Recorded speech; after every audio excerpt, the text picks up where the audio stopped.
foi o teu despertamento a respeito da igreja Deus e Amor? Para você abrir os olhos e acabar saindo de lá?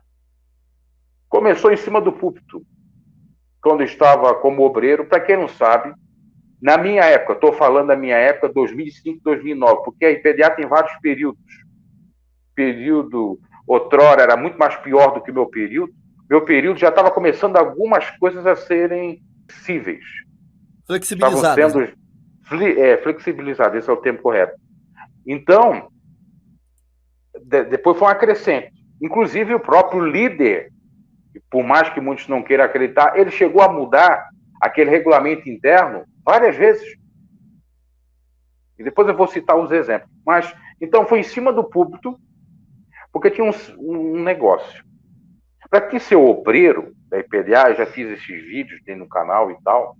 Lembrando, canal Pregador Bruno G, Atualidade Bruno G News, são meus canais.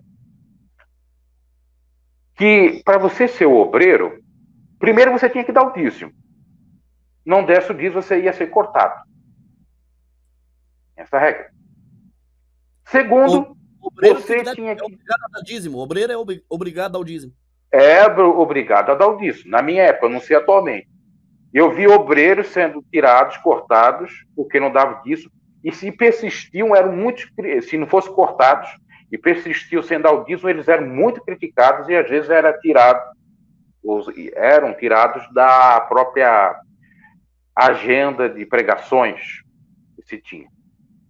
Geralmente ocorria o seguinte: em congregações pequenas tinha um mural onde se expunha lá quem ia pregar, a escala, exato. Aí, o dirigente mais rígido do dízimo, se ele visse algum obreiro que não desse o dízimo, isso era uma norma. Ele poderia tirar daquela escala. E na Deus e Amor, não sei se funciona isso nas outras igrejas, tinha duas partes, todo culto. A primeira parte e a segunda parte. A segunda parte, pregação, louvores. A primeira parte era aquela parte mais burocrática de oração, de alguma reflexão, de contar bênção, de falar sobre algumas questões relativas à obra propriamente dita, física, ao templo, enfim. Então, eu tive despertamento em cima do púlpito, pregando, porque tinha uma outra exigência, ainda que não era uma exigência expressa, era uma exigência tácita, indireta. Você não tinha o seu nome riscado lá da escala, mas você perdia, querendo ou não, convites para pregar em outro lugar. E não vejam isso, eu vou dizer, que seja algo relativo ao meu interesse de querer pregar para outras congregações ou ganhar dinheiro, porque eu sempre fui um pregador que não visava pedir oferta, pedir voto, que lá tem a questão do voto, envelope e dízimo. Eu tinha prazer de fazer duas coisas quando pregava: orar e pregar. Então, só que aí tinha um detalhe, é isso que eu vou dizer agora. Tinha a exigência de você ter o dom da revelação, de você revelar. Se você não revelasse, você ficava um pouco de escanteio, você não tinha tanto convite para outras congregações, como eu disse. Você era visto até como um carnudo e um mundano. Por quê? Você não estava jejuando direito, você não estava orando direito. Não estava se consagrando. Não estava se consagrando, então não tem um dom. Porque todo consagrado, todo obreiro apto, na cabeça deles, tinha que ter o dom da revelação. E aí eles começaram a incutir na minha cabeça. Não que eu não fosse um homem de oração, eu fiz tudo que um crente faz: subir monte, vigília, orar, enfim. Eu orava constantemente, era bem assim, até fanático, orava lá com o Davi Miranda no A Voz da Libertação, etc. E eu ficava pensando: meu Deus, eu oro, eu busco, eu jejuo, mas eu sinto que eu não tenho esse dom da revelação. No máximo, eu já tive isso com algum tempo e se concretizou muitos sonhos revelatórios. Tipo, eu tive um sonho que eu vi a minha avó no caixão, um sonho até forte. Em menos de 2 semanas a minha avó estava lá dentro. E eu até falei para ela. Entendeu? E tantas outras coisas na minha vida espiritual, financeira, minha vida em todo, que eu tive sonhos e se concretizaram. Então, nisso eu acreditava. Agora, uma revelação, aquela coisa falando na cabeça. E uns irmãos que diziam que Deus confirmava a revelação porque acendia uma luzinha na cabeça da pessoa que era revelada. Aquela fantasia toda. E eu ficava pensando assim, porque na época eu acreditava em tudo. E como é que eu não tenho isso, meu Deus? Aí eu comecei cada vez mais, eu quero isso, eu quero isso. Eu comecei a ir mais a monte, vigília e tal. Chegou numa vigília, uma pessoa lá deu uma revelação, aquilo que você está pedindo, Deus está confirmando e você pode falar, porque Deus é contigo. Mas ela tinha ouvido a minha oração ali. Então ela sabia mais ou menos o que eu estava em luta ou na busca. Sim. Ocorre que então eu estou em cima do púlpito e eu fico assim, meu Deus, eu preguei a palavra tão maravilhosamente. As pessoas gostaram, muitos estão aqui ávidos, sedentos da palavra, foram preenchidos, foram saciados. Pessoas até creio que vão aceitar Jesus aqui, que tem essa, aceitar Jesus. Eu já vejo que tem que aceitar, que Jesus nos aceitou, enfim, mas tem que aceitar Jesus. E é uma coisa, podemos procurar na história que vem lá de igreja até mesmo reformada, 1800, 700. Então, aí eu fiquei pensando, mas agora tem que revelar. Mas não está vindo nada na minha cabeça, mas eu tenho que revelar, porque se eu disser que Deus não me revelou nada, eles vão, não é o homem de Deus. Entendeu? E aí eu ficava naquela luta constante. Olha o que ocorria. Às vezes eu chamava os outros irmãos obreiros para revelar, não revelava. Dava uma, duas, três, não revelava. Mesmo eu acreditando em uma ou duas que eu desse, já era um pouco.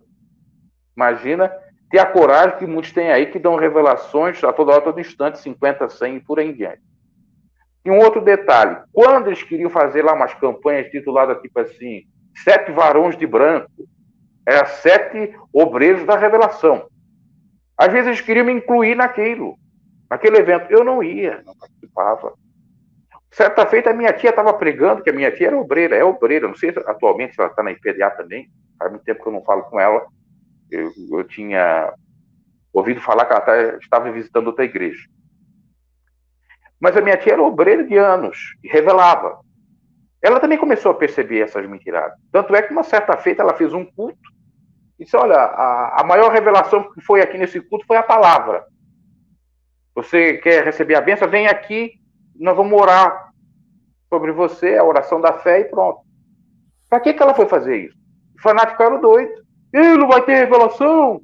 Porque, querendo ou não, nesse período, já do tempo até anterior, as pessoas só iam para o culto da Deus de Amor por conta da revelação. Eu creio que até hoje. Então, ali que eu comecei a descobrir que era a mina de ouro. Tá, Porque então eles atrelavam a revelação com dinheiro também. A revelação tem muito negócio do voto incluído, né? Também, exato. Aí eles começavam, e eu não tinha aquilo, eu não era uma pessoa avarenta, eu pensava em ganhar almas para Cristo, e não de trazer lucro para a igreja. Então, quer dizer, eu não sabia mentir, porque para revelar tem que mentir. Não queria mentir. Não queria associar a revelação mentirosa à petição de dinheiro, que aí configuraria a exploração do povo. Uhum. E eu ficava naquela luta, porque eu via o que os camaradas faziam de errado. E por conseguinte, ele ficava me atacando, dizendo que eu, sendo obreiro, eu tinha que ter muito mais revelações, porque ele viu que eu tinha uma conduta ilibada dentro da igreja, porque eu orava, porque eu santificava, porque eu falava em línguas, entende? E aí começaram a cogitar assim, eu era solteiro na época, jovem, deve estar se masturbando. Se não tem revelação, tem algum pecado em oculto. Entendeu? Tinha essa acusação.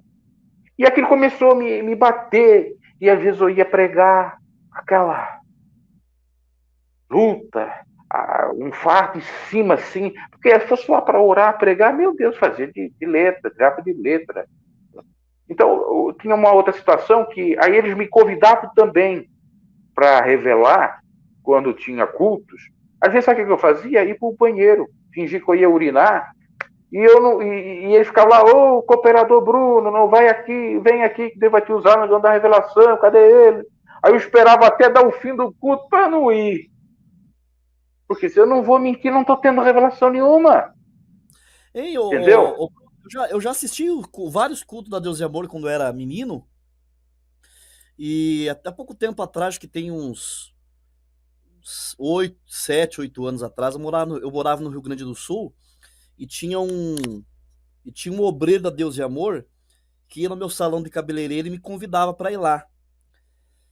Depois de casado eu cheguei aí, né? E uma coisa que eu sempre achei meio balela, tá? Com todo respeito a quem é da igreja pentecostal Deus e Amor, é que na hora das revelações, quando chega a parte das revelações, agora o Espírito Santo vai revelar. Aí o obreiro lá fala assim: o Espírito Santo me revela que tem uma pessoa aqui hoje que passou o dia inteiro com uma dor no joelho esquerdo, levanta a mão. Aí um monte de gente levantava a mão. Não, não é você, não é você. Ah, é você. Aí eu ficava pensando, Escolhia. mas se é o Espírito Santo que está revelando, por que o Espírito Santo não pode mostrar direto a pessoa? Falar, você que está aí de blusa vermelha, de blusa É, verde, o Espírito Santo me revela que você estava hoje o dia inteiro com uma dor no joelho esquerdo e o Espírito Santo quer te libertar hoje, te curar. O que você me fala dessas é. revelações? É Pois é. fake? O que é? Pois é, agora eu vou trazer um cenário, vou contar uma situação para escandalizar todos que são amantes de revelação. Eu cheguei a ver um presbítero ensinando o obreiro a como revelar no escritório. Ensinando. Aquilo, ensinando os macetes, porque depois eles começaram a dizer assim, ó, o Espírito de Deus que me revela e não se engana. E isso tinha que ser dito, para o povo acreditar que era Deus que estava revelando. Depois, eles soltavam, atiravam a revelação, como você mesmo disse. Eles não diziam, ó, você aí, fulana, digamos que o nome dela é Renata, vem cá, Renata, ou vem cá, Renato. Deus diz assim, assim, assim. Não. Eles soltavam, e aí que eles criaram esse mito. Não, é porque Deus mostra uma luzinha, aí confirma. Aí eles começaram a dizer assim, o Espírito de Deus não confirma. A pessoa levantar, não confirma, não confirma, não confirma. Aí, o que confirma, ele ia olhar, ou ela ia olhar, fazer a leitura na face da pessoa, que aquela que tivesse mais ou menos se encaixando com a profecia ou revelação, porque dá para saber, já tinha até uma seita, esses mais antigos reveladores, que eu comecei até a chamar de reveladores Kodak no canal, assim como tem aquela reveladora Kodak, né? Eles eram reveladores Kodak. Então, eles começavam, aquele lá está com uma expressão assim que parece ser que é o revelado, ele está com a dor, então eu vou chamar ele, deve ser ele. Aí vem com fé. Então, aqui tem. Quando? Hoje, assim, você acredita nos dons espirituais? Sim, claro que eu acredito. Não sou Eu sei que você é sensacionalista. igual eu. Só que tem gente falando aqui, né? Eu fui curada de um câncer na Igreja Pentecostal Deus e Amor, Regiane de Souza. Eu acredito que Deus pode curar. Eu já falei ontem, eu falei no canal aqui. Tem pessoas que recebem milagre até na Igreja Universal. Por quê? Por causa da fé da pessoa. Entendeu? Aqui ninguém está falando que Deus não cura, que Deus não liberta, que Jesus não faz milagre. Nós estamos falando aqui de profetagem, revelagem nessas denominações. Principalmente agora no caso a Deus e Amor. No caso da CCB, da Congregação Cristã, também tem muito profeta lá. Tem profetas de Deus e também tem os profetas das revelagens. Que tipo, eles apontam para a pessoa, né? Eles apontam direto. Falam, irmão Bruno, eu vejo você chorando, você passando uma dificuldade muito grande. Aí, você começa às vezes chorar, e aí o profeta se empolga e às vezes vai pregando coisas e nem é de Deus. É que nem no caso a minha esposa, toda vez que um profeta ia profetizar para ela fechava bem a cara. Ficava olhando sério. Aí o profeta, que se era meio balela, meio falso profeta, ele perdia o rebolado, já despistava ela na hora. Então, Pois é. Então, fala.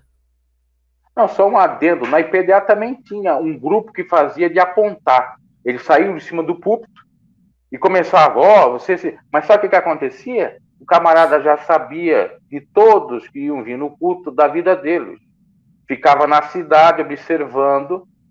Na época tinha o Orkut, rede social, depois o Facebook. Eles analisavam aquilo, perguntavam principalmente para o dirigente da igreja, que era responsável no escritório, como é que estava a igreja, quem era quem. Por exemplo, eu fui num culto que o camarada chegou perto de mim. Ei, levanta você aí. Deus diz assim, não olhe para o homem, olhe para o Senhor Jesus e a bênção é contigo. Porque ele já sabia o que eu tinha falado para muitos, que estava cheio de erro naquela instituição e de gente lá de São Paulo, inclusive. Então, eles achavam que eu estava olhando para o homem, não estava olhando para Jesus, aí ele soltou aquilo ali como profecia. Agora, teve um outro que foi fazer a mesma coisa, se complicou, porque disse uma coisa errada.